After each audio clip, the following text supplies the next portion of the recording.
not really happy, but you don't wanna die like you're hanging by a sea. Hello, I'm Joey. You know, what's up, fam? Today we have, how do I describe her? We have an American artist who absolutely blew up, and it was kind of crazy for her, in fact, for the last couple of years. Between her first TikTok viral success, Groundhog Day, to her huge single success, Numb Little Buck, and then to her collaboration with Steven Sanchez and all that. It's really only been a year since Em Beihold blew up.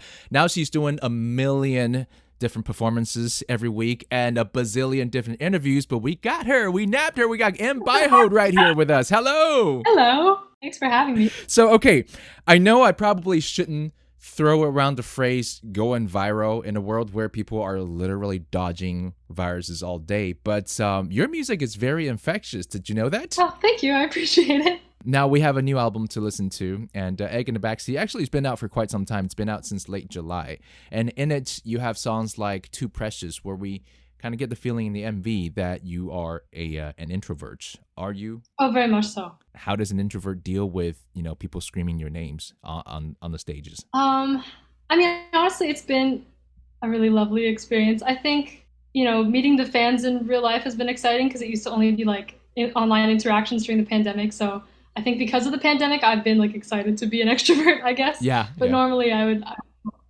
stay home and watch Netflix as opposed to going out and doing youth things. I get you. I feel like I'm an introvert too, but you're right. The pandemic makes you miss like meeting people. Of course, for an introvert, it's like you do that a little bit and then you're like, okay, I've had enough. I can go back into my shell now. Yeah.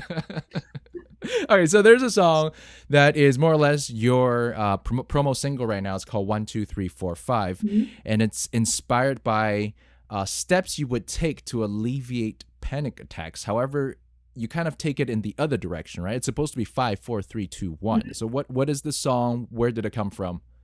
So I wrote that song with Dallas Caton and Alex Veltri, who are my two main collaborators. And it's crazy because when you meet new collaborators, usually you're kind of like testing the vibe and see if you can do something fruitful together. And generally you don't get like a song the first day. But the first day I met them, we wrote 1, 2, 3, 4, 5 in its entirety. Somehow we just like were comfortable enough with each other to talk about having panic attacks. And, writing the lyrics, I was just like naming things that were around my room. Like, for instance, I talk about Polaroids over the piano and, there it is right there. I see. So you showed me your Polaroid, all right? And I can see. Are you a Virgo, by the way? Like, do you believe in, horoscopes and all that? Semi. I'm an Aquarius. Okay. I didn't know Aquarius is supposed to be so organized. Like, you have the Polaroids on a grid in the back. Oh, I do. Okay. Can you tell us what's in those pictures? Like, what are the fond, precious memories that you thought worthy of keeping on your wall? A lot of them I took in college. I just had my Polaroid camera, and like whenever I'd go on little trips with my friends, I would take a photo. I have a lot of my family. I'll show you one. Yes, please. Where one of my best friends and I went to this place in San Diego called Potato Chip Rock. And it's because it looks like a potato chip. Oh, cute. Oh, I've seen this in IG pictures. Have you? Yeah. It looks like so desolate, but there's actually a huge line behind it, and it's like an hour wait to take the photo. So no pressure with my Polaroid camera trying to get it right. Yeah. So you got to get the right angle right away, and you got to take turns, right? There are two of you, so you have to quickly switch. Yeah. Now let's get to know Em Beihold a little bit more. Let's go with that 5, 4, 3, 2, 1 theme. Okay.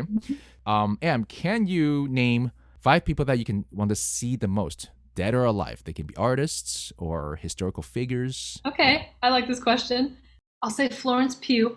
I'm a huge fan of hers. Regina Spektor. I'd like to see her in concert, which is also here, I guess. She's my idol. Viola Davis is my favorite actress, so that would be the other one. I feel like I'd love to see Frank Sinatra dance. That's a random one, but like... Really? Wow.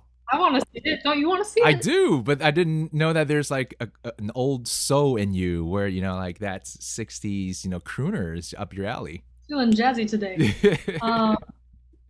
And lastly, I'd love to see Odessa live because I think it's like a whole lights shebang, Interesting that you're naming like concerts you like to see, because that's actually one of my questions. One project that you're working on and you really want people to know about. I mean, the tour is kind of next up, but I have a song that's called Roller Coasters Make Me Sad, and I'm really excited about that song, so maybe maybe that's the last one. Okay.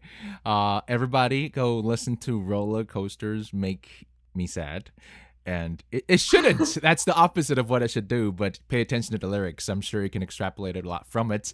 Today we had Em Beihold joining us, and thank you so much. Everybody go listen to Egg in the Backseat and the new singles, and of course, look out for her tour with King Princess. Thank you. Thank you. Thanks for having me. That was fun. Do you ever get a little bit tired of life? Like you're not really happy, but you don't wanna die. Like you're hanging by a thread.